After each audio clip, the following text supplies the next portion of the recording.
मैं आनंद sir apex computer के online tutorial में आप लोग का स्वागत करता हूं। आज मैं आपको जिस टॉपिक के बारे में बताने वाला हूं उसका नाम है batch wise details. Batch wise details ये टॉपिक जनरली टैली में या किसी भी सॉफ्टवेयर में, कोई भी अकाउंटिंग या इन्वेंट्री सॉफ्टवेयर है उसके अंदर इस टॉपिक का यूज किया जाता है पेरिसेबल गुड्स के लिए।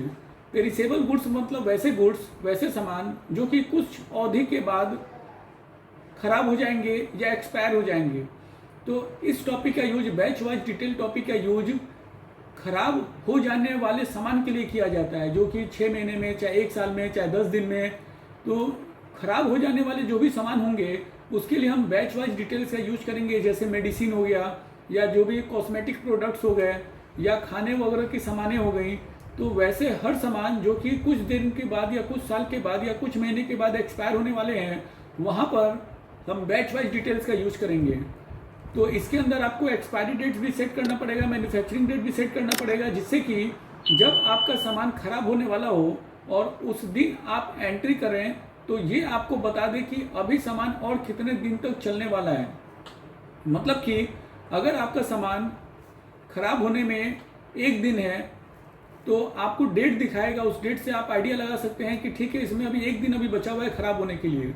लेकिन जब सामान खराब होने के डेट के बाद अगर आप एंट्री करेंगे तो स्टॉक आपकी दुकान में होने के बावजूद भी वो सामान की एंट्री आपके टैली में एक्सेप्ट नहीं होगी।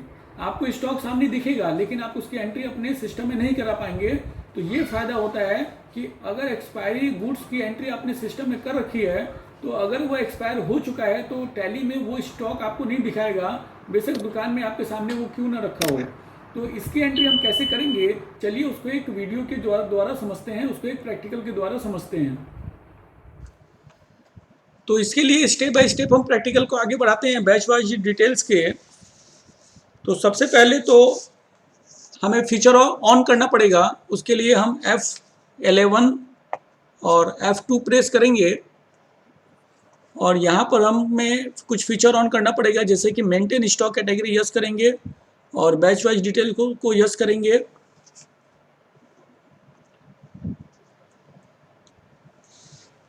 और यहाँ से सेट एक्सपायरी डेटेस फॉर बैचेस को यस करेंगे। इस 3 ऑप्शन को यहाँ से यस करके और फिर ये एंट्री हमें सेट करा देंगे।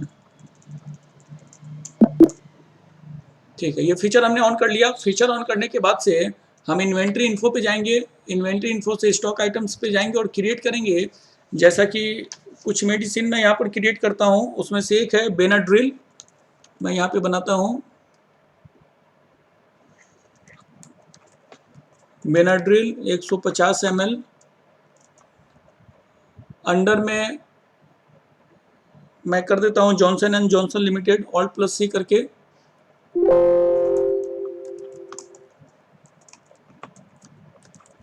जॉनसन एंड जॉनसन लिमिटेड, इसका HSN है 1702 टैक्सेबल 18% GST। और इसका कैटेगरी में बना देता हूँ Alt+C करके सिरप। ये एक तरह का सिरप है, तो कैटेगरी भी मैंने बना दिया कि ये सिरप है। और यूनिट इसका मैं बना देता हूँ बॉटल, तो सिंपल में BTL और पूरा नाम दे दिया bottle. Unit quantity code select कर लेते हैं BTL बॉटल्स। तो इस तरीके से मेंटेन इन बैचेस को अब यहाँ पर यस करेंगे। और ये आपको ध्यान रखना है कि इसका स्टॉक आइटम बनाते समय ही आपको ये सेटिंग कर देनी है। यस करेंगे, लेकिन केवल फीचर यस करते हैं। बाकी कब, जब परचेज करते हैं उस समय हम इसका मैन्युफैक्चरिंग डेट और एक्सपायरी डेट क्या है उस समय सेट करते हैं। यहाँ पर यस करेंगे और फिर से HSN कोड 1702 टैक्सेबल 18%। तो इस तरीके से हमने एक बेनाड्रिल का स्टॉक आइटम बनाया। दूसरा हमें बनाना है लेरिएगो DS। ये कैप्सूल है, तो अंडर में हम इसका कंपनी का नाम डालेंगे Alt+C करके LPCS लेबोरेटरीज और लिमिटेड, यस किए। इसका HSN है 3105 टैक्सेबल 18% GST। कैटेगरी इसका बना देंगे टैबलेट। और देखिए यहाँ पर इसका यूनिट बनाते समय आपको ध्यान रखना पड़ेगा कि ये टैबलेट है, और टैबलेट का अगर हम 5 बॉक्स परचेज कर रहे हैं तो एक बॉक्स के अंदर 100 टैबलेट है। तो यहाँ पर हम केवल बॉक्स बना दें तो भी गलत हो जाएगा, केवल टैबलेट बना दें तो भी गलत हो जाएगा। क्योंकि मान लीजिए अगर किसी ने हमसे पूरा का पूरा बॉक्स खरीद लिया तो उस कंडीशन में हम उसको बॉक्स से बेच सके, और कोई टैबलेट में खरीदे तो हम उसको टैबलेट में बेच सकें। तो उसके लिए यहाँ पर हमें बॉक्स और टैबलेट का कॉम्बिनेशन यूज करना पड़ेगा। तो ये एक नया टॉपिक आपके लिए मैं यहाँ पर बता रहा हूँ यूनिट का, जहाँ पर आप 2 यूनिट को एक साथ मिक्स करके और एंट्री करके देखेंगे। तो पहले हमें यहाँ पे जैसे बॉक्स और टैबलेट, बॉक्स एक अलग यूनिट हो गया और टैबलेट एक अलग यूनिट हो गया। तो पहले Alt+C करके हम, मैं यहाँ पर क्लिक करता हूँ, Alt+C मैं करता हूँ। Alt+C करके सिंपल यूनिट के अंदर, सिंपल टाइप के अंदर मैंने सिंबल दिया बॉक्स और बॉक्सेस, यहाँ पे बॉक्स। तो देखिए पहला यूनिट हमने बनाया बॉक्स, लेकिन फिर से बैक आएंगे और बैक आकर फिर से Alt+C करेंगे और यहाँ पर लेंगे टैब टैबलेट्स और यहाँ पे टैब टैबलेट्स। तो हमने बॉक्स का यूनिट बनाया, टैब का यूनिट बनाया, फिर से वापस से बैक आएंगे और बैक आकर फिर से Alt+C करेंगे और इस बार हम सिलेक्ट करेंगे कंपाउंड। तो कंपाउंड में अब देखिए यहाँ पर आपसे पूछ रहा है ये कि फर्स्ट यूनिट हम लेंगे यहाँ पे बॉक्स और बॉक्स ऑफ 100 और टैब। तो यहाँ पर आप देख सकते हैं कि बॉक्स ऑफ 100 टैब, तो जो एक बॉक्स होगा वो हमारा 100 टैबलेट का होगा। तो उसके अकॉर्डिंग जब हम 5 बॉक्स परचेज करेंगे तो मेरा टैली समझ जाएगा कि हमने 500 टैबलेट्स परचेज किया है। अब कोई अगर हमसे टैबलेट परचेज करे केवल 1 पीस, 2 पीस, 10 पीस, तो हम उसको टैबलेट बेच सकते हैं। कोई अगर हमसे बॉक्स परचेज करे तो हम उसको बॉक्स में भी सेल कर सकते हैं। तो इस एंट्री को एक्सेप्ट करते हैं। मेंटेन इन बैचेस, यहाँ पर भी यस होगा, यस करेंगे, यस करेंगे, यस करेंगे और यहाँ पर HSN करेंगे 3105, एक्सेप्ट करा देंगे। अब ये सारी सेटिंग करने के बाद से हम इन्वेंट्री वाउचर पे जाएंगे और इन्वेंट्री वाउचर पे जाके, तो इन्वेंट्री वाउचर पे जाके हमें इसको परचेज करना है। तो परचेज करने के लिए हमें परचेज वाउचर का यूज करना पड़ेगा यहाँ पे। तो उसके लिए हमने यहाँ पे परचेज पर क्लिक किया, GST परचेज, और इनवाइस नंबर हमने दे दिया 303, और साथ में डेट का ख्याल रखेंगे कि यहाँ पर डेट हम यूज करेंगे 1/1/20, 1 जनवरी 20। अकाउंट नेम हमने बना लिया Alt+C करके, एक बना लिया गणपति और medical under sundry creator. Address में हमने कर दिया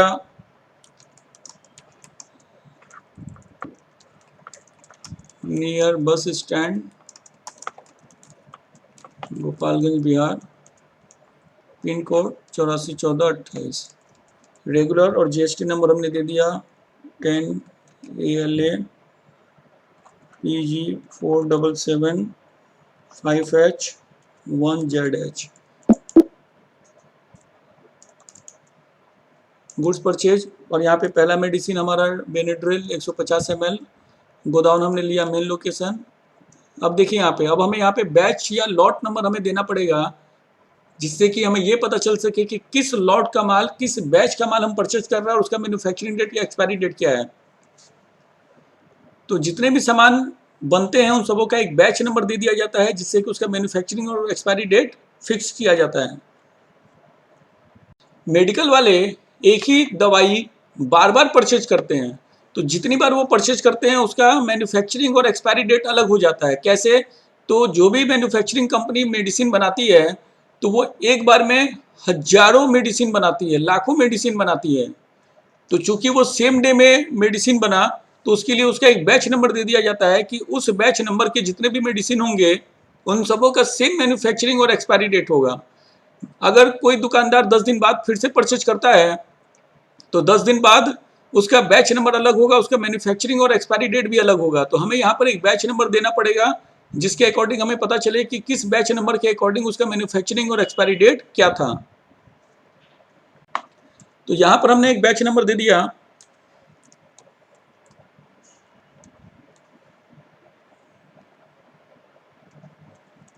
और यहाँ पे हम एक्चुअल में परचेज कर रहे हैं 50 बोटल्स, और रेट हमने इसका डाल दिया यहाँ पे, जो कि टैक्सेबल रेट होगा, जिसके ऊपर टैक्स अभी लगना बाकी है, 50.85 रुपीज़ पर बोतल। और इसका मैन्युफैक्चरिंग डेट हमने ले लिया, सपोज इसका मैन्युफैक्चरिंग डेट अप्रैल 18 और एक्सपायरी है इसका 1 फरवरी। सपोज मैं इसका एक्सपायरी 1 फरवरी 2020 कर देता हूँ। तो मैन्युफैक्चरिंग कब है इससे ज़्यादातर मतलब नहीं रहता है, मतलब किससे रहता है कि इसका एक्सपायरी कब है। और फिर इसी तरह हम एक और मेडिसिन बनाएंगे, इसका नाम होगा, अच्छा ये मेडिसिन तो हमारा बना हुआ है, हमें केवल यूज करना है। लेडिएगो डीएस तो हमने बना रखा है पहले, और मेन लोकेशन से इसका भी एक हमें बैच नंबर देना पड़ेगा। वो बैच नंबर मैं दे दे रहा हूँ MI0 और 43013A। और ये हम परचेज कर रहे हैं 5 बॉक्स। देखिए यहाँ पे 05-0 का मतलब है 5 बॉक्स और कितने टैबलेट्स। तो यहाँ पे मैं पूरा 5 बॉक्स परचेज कर रहा हूँ, मतलब 500 टैबलेट्स। और एक बॉक्स की कीमत यहाँ पे मैं डाल रहा हूँ 762.71, ये टैक्सेबल रेट है। और इसका भी एक्सपायरी मैं यहाँ पे डाल देता हूँ। सपोज इसका मैंने एक्सपायरी मैन्युफैक्चरिंग ले लिया जुलाई 18 से, वो इम्पोर्टेंट नहीं है, इम्पोर्टेंट है कि इसका एक्सपायरी कब है, तो वो 1, 2 और 2020। और देखिए ये 7500 रुपये का बिल बन के तैयार हो गया। 7500 रुपये का हमने मेडिसिन परचेज किया। चलिए अब हमें करना क्या है कि मेडिसिन सेल करना है। इसका एक्सपायरी डेट था 1 फरवरी, तो 1 फरवरी में जाके हम ये मेडिसिन सेल करेंगे। F8 और GST सेल्स, कैश सेल करेंगे। और यहाँ पे बेनाड्रिल हम बेच रहे हैं मेन लोकेशन से। देखिए यहाँ पे आपको बैच नंबर, और आपको अगर 1 फरवरी को हम सेल कर रहे हैं तो ये दिखा रहा है कि आज 1 फरवरी है, और आपको ये समझना पड़ेगा कि ये लास्ट डेट है अब। तो 1 फरवरी लास्ट डेट को हमको अभी ये 50 बोतल दिखा रहा है स्टॉक में, हमने डाल दिया। अभी भी यहाँ पर ये इंडिकेट कर रहा है कि 1 फरवरी है, और एक बोतल हम सेल कर रहे हैं, और एक बोतल हम 100 रुपये में सेल कर रहे हैं। और तो लेडिएगो डीएस भी हम मेन लोकेशन से, और यहाँ पर भी देखिए आपको दिखा रहा है 5 बॉक्स और 0 टैबलेट। यहाँ पर हम सेल कर रहे हैं 10 टैबलेट। तो देखिए अगर हम यहाँ पे केवल 10 डाल देंगे तो ये गलत हो जाएगा। अगर हम केवल 10 डालेंगे तो ये दिखाएगा कि क्या आप 10 बॉक्स बेचने की कोशिश कर रहे हैं, और आपके पास तो नेगेटिव 5 बॉक्स हो गया। यहाँ देखिए, तो यहाँ पर आपको अगर आप बॉक्स के फॉर्मेट में अगर ये है तो आपको यहाँ पे 0.10 डालना पड़ेगा, तब ये समझेगा कि आप 10 टैबलेट बेच रहे हैं। और यहाँ पे केवल टैबलेट कैसे शो होगा वो भी तरीका मैं आपको अभी बता दूंगा। तो यहाँ पे rate inclusive of tax 10 piece का मैंने यहाँ पे डाला। अब देखिए यहाँ पे आपको पूरे बॉक्स का रेट डालना पड़ेगा 2000 रुपये। अगर आपने बॉक्स की कीमत तय की है तो 2000 रुपये से ये 10 टैबलेट का कैलकुलेट करके निकालेगा। पहले तो मैं यहाँ पे सही कर दूँ, और 2000 रुपये ये पूरे बॉक्स का हमने कीमत डाल दिया, जिससे इसने निकाल दिया अपनी कीमत 169.49 टैक्सेबल वैल्यू। तो आप ये जरूर से समझ लीजिएगा कि आपको यहाँ पे बॉक्स की कीमत डालनी है, और ये अपना 10 पीस का कैलकुलेट करके आपको उसके हिसाब से अमाउंट निकाल के आपको दे देगा। चलिए तो, और देखिए ये टोटल 300 रुपये का बिल बन गया। तो 200 रुपये के हिसाब से इसने 10 पीस का कैलकुलेट किया, अब 20 रुपये के हिसाब से इसने 10 पीस का कैलकुलेट किया 200 रुपये, और ये 100 रुपये का बोतल, तो 300 रुपये का बिल बना। और ये बहुत ही ईजिली ये एक्सेप्ट हो जाएगा। अगर मुझे यहाँ पे आपको बॉक्स की जगह आपको टैबलेट ही दिखाना है तो आप F12 प्रेस करके, और फिर से F12 प्रेस करके यहाँ पर आपको कुछ ऑप्शन ऑन करने पड़ेंगे, जो कि show compound unit of item based on rate आप यस कर दीजिए, और show full details of compound unit आप यस कर दीजिए, और इसको एक्सेप्ट कर दीजिए। देखेंगे कि यहाँ पे अब 10 टैबलेट आपको दिखना शुरू हो गया। तो 10 टैबलेट, लेकिन देखिएगा कि हमें पूरे बॉक्स का रेट यहाँ पे डालना पड़ा है और 10 टैबलेट का कैलकुलेशन हो जाएगा। तो आपको यहाँ पे कैसे दिखाना है, 0.10 बॉक्स दिखाना है या 10 टैबलेट दिखाना है, ये आप अपनी सेटिंग से कर सकते हैं। तो इस एंट्री को मैं एक्सेप्ट करा देता हूँ। ये 0 बॉक्स 10 टैबलेट, रुकिए मैं इसको चेक करता हूँ।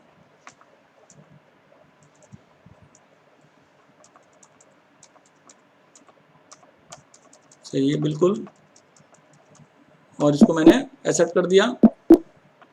और अब तुरंत मैं बिना टाइम वेस्ट किए सेकेंड फेब पे जाकर देखूं कि क्या होता है, सेकेंड फेब पे हमारी एंट्री एक्सेप्ट हो पाती है कि नहीं। तो जीएसटी सेल, यहाँ पे cash, consumer goods sold, Benadryl. Benadryl देखिए एक पीस कम हो चुका है, 49 बोतल है। और अब फिर से मैं मेन लोकेशन पे भी मुझे 49 बोतल अभी दिख रहा है, लेकिन आप देख सकते हैं कि अब यहाँ से आपका बैच नंबर गायब हो गया। आपका यहाँ पे कोई बैच नंबर, कोई मैन्युफैक्चरिंग एक्सपायरी डेट नहीं दिख रहा है।